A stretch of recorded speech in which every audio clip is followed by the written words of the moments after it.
Hello mga kaakyat! Welcome sa aming mini vlog.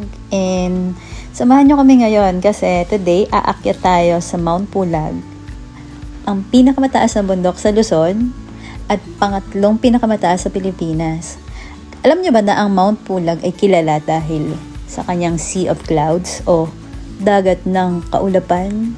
As in, kitang-kita mo, para ka nasa langit pag nandun ka sa peak ng sa summit pala. Ang ganda niya.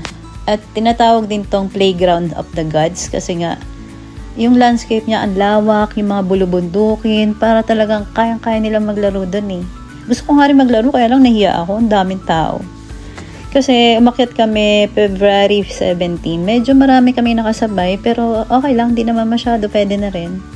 Kaya ayun, guys, samahan niyo ako, papakita ko sa inyo yung mga dinaanan namin, yung process ng pagpunta, ano mga kailangan dalhin. Kasi nag-camping kami dito eh. So, na-enjoy talaga namin yung Mount Pulag. Kaya ano pang hinihintay nyo? Huwag kayong aalis ha. Panoorin nyo kasi maganda to, promise. Yan. From Baguio, makakarating tayo sa Mount Pulag sa loob ng 3 hours. Or kung mas mabilis yung driver nyo, siguro mga 2.5 hours. Ang daan kasi namin is, dumaan kami dun sa way na papuntang Nueva Vizcaya.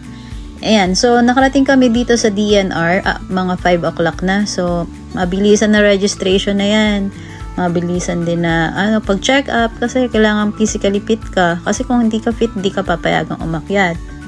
After nun, bumalik na ulit kami dito sa DNR kasi may orientation. And tingnan nyo naman, 4 lang kami. Kasi nga hapon na, wala na kaming kasabay. Which is okay naman kasi mas mabilis yung process. And dito, ipapaliwanag sa inyo kung yung mga trail na aakyatan mo, yung mga do's and don'ts sa bundok. And ayan. Dito naman, dire-diretso na kami. Papunta na kami dun sa ranger station kasi kailangan mo rin mag-register doon. At ito yung daan. Ang ganda. Foggy na siya kasi hapon na siya. May times nga na natakot kami kasi sa sobrang dilim. Tapos mafog pa yung lugar. One way pa yung daan papunta doon sa ranger station. Medyo nakakatakot. Guys, nandito na tayo sa dito na po kami sa sige. Tatanong kami ng tao kasi hindi namin makita kung saan yung tamang daan. Ito na mga eyebag namin, bro. Napakalamig. Tangin ang putik mo. Ano kung tinelos ko?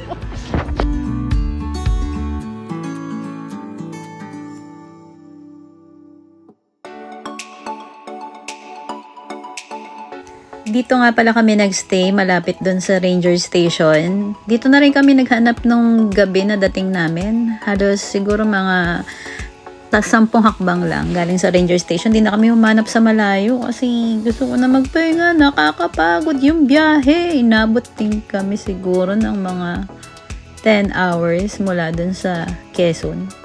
So ayun, pagising mo naman, ito yung view. So, quality!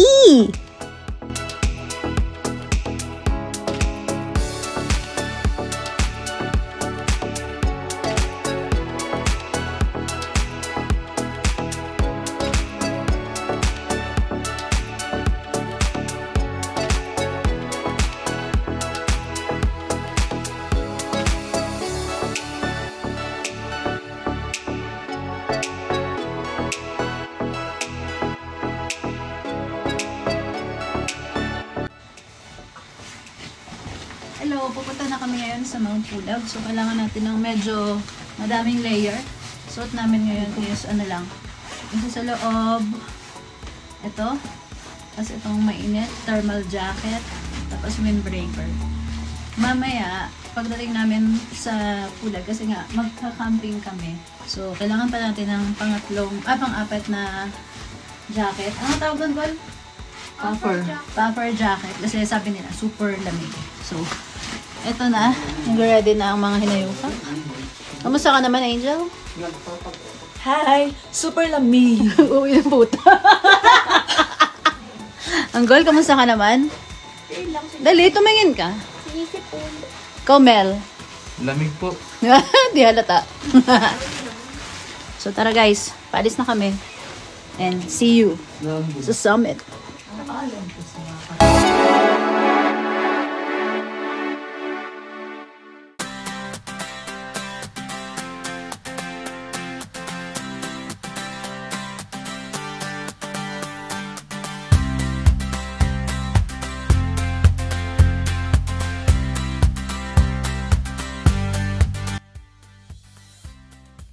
Ayan, so ito na ang simula ng aming paghihirap sa pag-akyat. And ito si Angel, kitang-kita niya yung ano niya.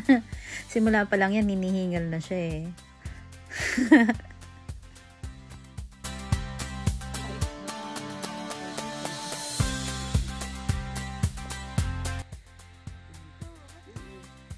Ay, malalande. Gol. Maglandian kayo. Charot. Oh, tulog oh.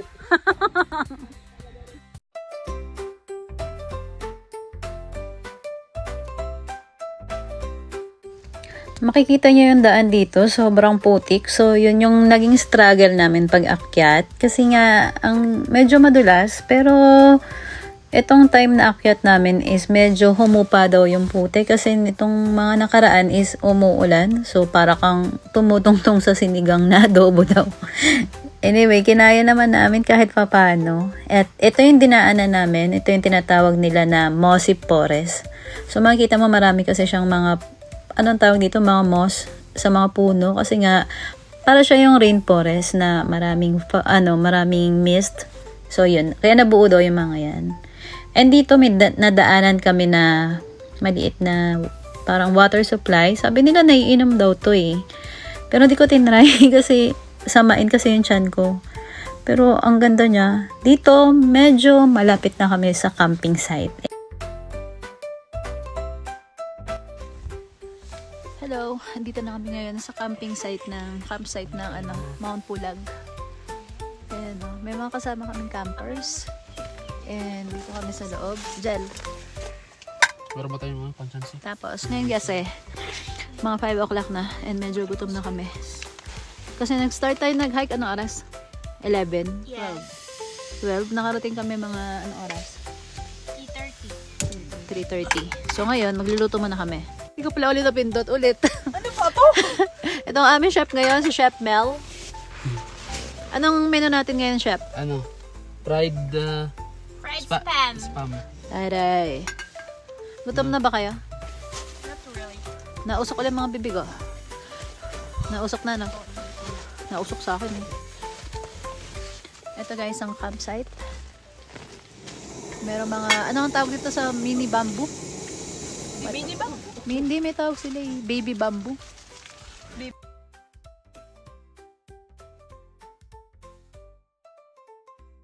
So, ito pa. Ito yung iba namin mga pagkain. Cup noodles na bok choy. Sarap. Ito, ganda ng higa eh. Quality quality. Ay, natapon. Tambay ulit.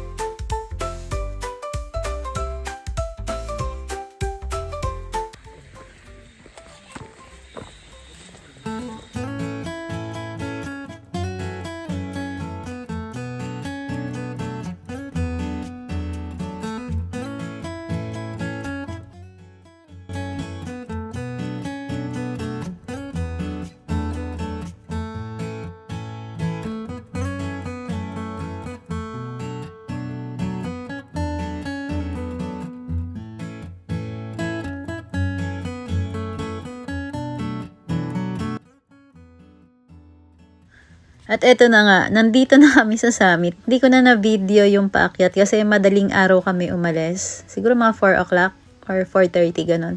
So medyo madilim, hindi ko na na-video kasi medyo mahirap din yung akyat. Maliit yung daan tapos pa-assault talaga siya. So kailangan focus eh. Mahirap na baka madulas. Kasi pag nadulas ang isa, dulas ang lahat. Kasi medyo madami rin ang umakyat nung time na to. Kaya yan.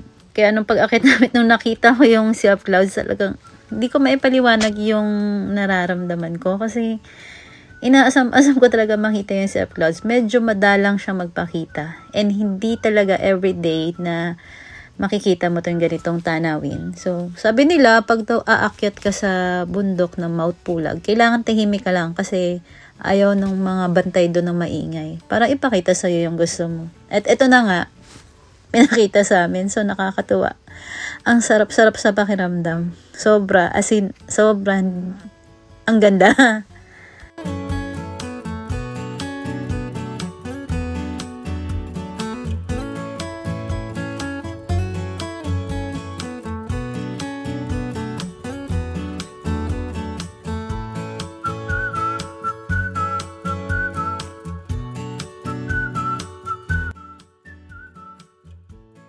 So, ito na yung time na bumaba na kami.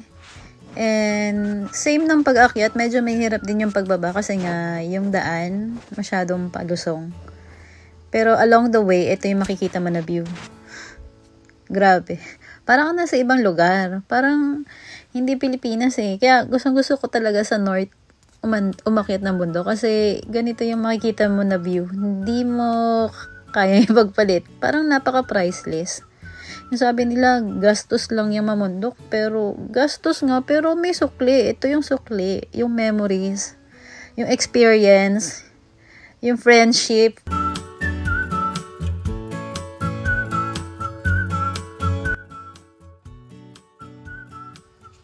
Basta ang masasabi ko lang, worth it. Worth it yung pagod. Worth it lahat ng preparation sa ganitong view. Grabe. Kaya, kung ako sa inyo, schedule nyo to at talagang di kayo magsisisi. And thank you sa pagsama sa amin sa video na to. And I'm hoping na ma-experience nyo rin yung na-experience namin. Thank you guys. And good luck sa atin lahat. Bye!